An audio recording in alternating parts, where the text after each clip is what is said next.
target nila sa ito ang 250 billion. Kinuna nila ang GSIS ng 62.5 billion. Yan, pera rin ng mga taga-gobyerno yang empleyado. Kami sa namin. Sa mga trabahante yan, mag-housing loan ka, ito kinuha, binigay para ayuda. Isa ng binulgar ni Pangulong Rodrigo Roa Duterte kung saan kinuha ang mga ayuda na pinamudmud ni Martin Romualdez. Grabe, doon pala kinuha sa GSIS at SSS kung saan pera yan ng mamamayan. Pati ako may SSS. Hindi pa ako nakaloan sa SSS. Pero, inuna na nilang kinuha mga government employee na may GSIS at saka SSS. Kinuha na ng mga namumuno.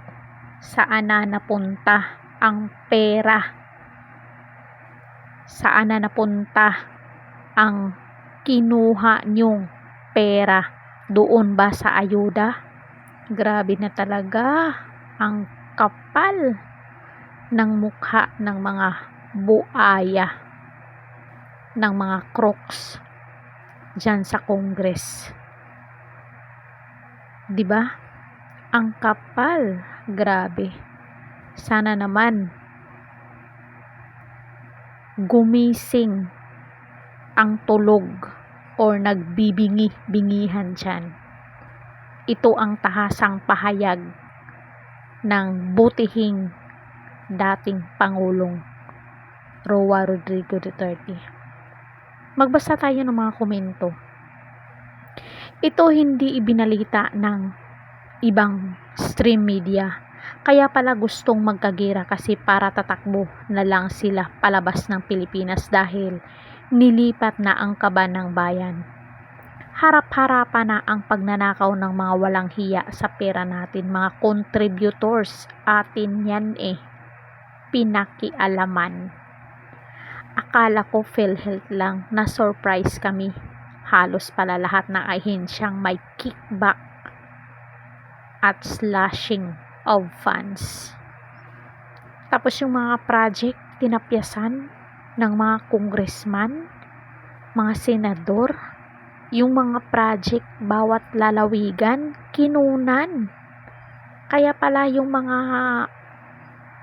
kalsada hindi matapos-tapos kasi tinapyasan ng mga magnanakaw na nakaupo dyan. Pati is pala kinukuhanan nila ng pera. Dapat magkaisa na talaga tayong ang taong bayan. Inaabuso na tayo ng mga Marcos, sinasamantala nila habang presidente pa siya. Lahat ng ahensya na pwede nilang pagnakawan, sisimutin nila tapos idadaan na lang tayo sa ayuda. Pero simot na pala ang budget natin. Ganyan kagarapal ang Marcos administration ngayon. Pati gold bar unti-unti nang nauubos ng mga magnanakaw. Hindi binalita ng GMA, bias ang media. Patay ang retirement.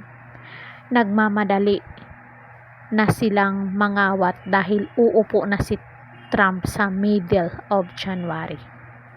Isa na naman tong lugar, asa naman ta mo lugar ani nga dili man kuno baba nas BBM na natili kuno sila sa ilahang lungga. Di lang PhilHealth, lahat na.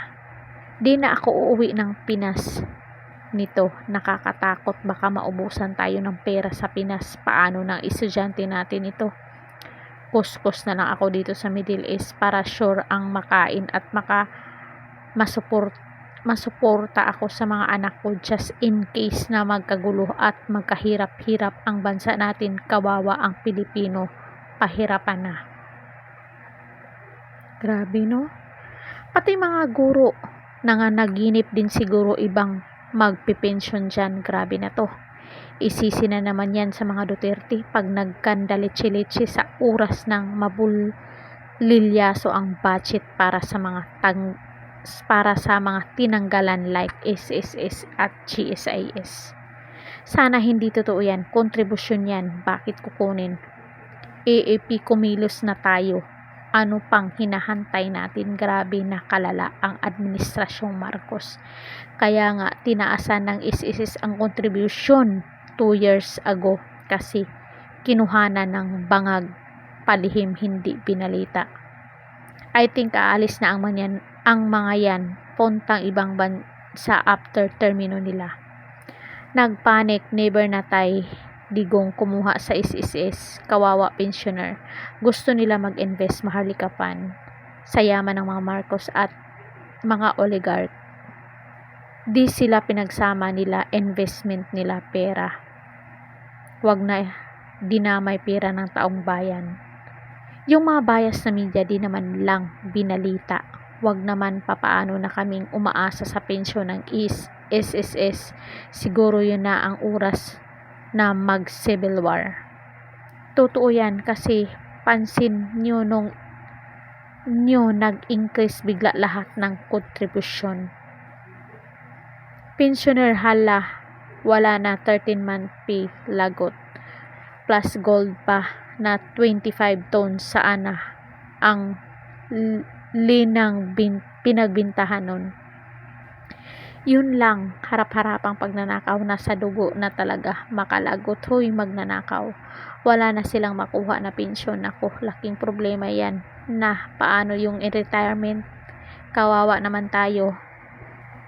Sali na si Recto dyan.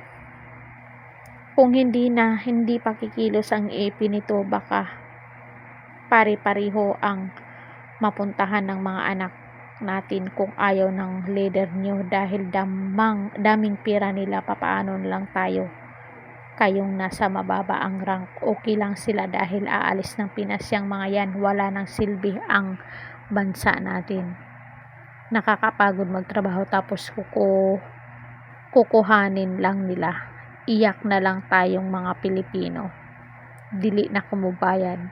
Pati pala SSS, grabe sila. Tapos maningil naman yan sila, kontribusyon ng double. Tapos ipapautang din sa'yo ang iyong contribute na may tubo, luto, kaugalingong mantika lagi. Kawawa tayong mga ordinaryong Pilipino nito. This bangag weak president will do more harm in this country within a couple of months or a year. 2028 is too long. Bagsak ang Pinas nito. Hawak ni tambaluslos ang media kaya hindi yan ibabalita. Grabing kalukuhan, kademonyuhan, katarantaduhan, korupsyon sa ating bansa ngayon. Sobrang panluloko sa taong bayan ang ginawa nila ngayon. Grabe talaga. Mga walang hiya talaga. Binigyan na nga ng pagkakataon para makabalik sa pisto. Pero ganun pa rin ang ginawa nila. So, totoo pala yung sabi nila na ang mga kawatan talaga ay yung mga pamilya ng mga nakaupo ngayong administrasyon ni BBM. Nasa dugo talaga nila ang pagnanakaw.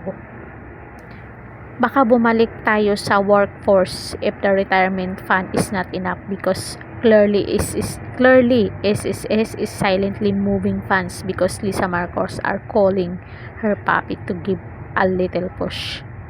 Pensioner na ang mga tatay ko sa GSIS. Mimil talaga tong mga bangag na to. Ngayon ano na ang alagad at ulupong ni BBM? Christina, bakit inipit ang nagtrabaho BP sa mamamayan? Impeachment ng Quadcom, mga politikong kongresista kaanib ng Team Baluslos. Diversion ba yan? Ginahasa na nila ang taong bayan ng Pilipinas. Grabe, no? Grabe ang pang-aabuso nila. Kaya wake up, mamamayang Pilipino. Magmasid tayo.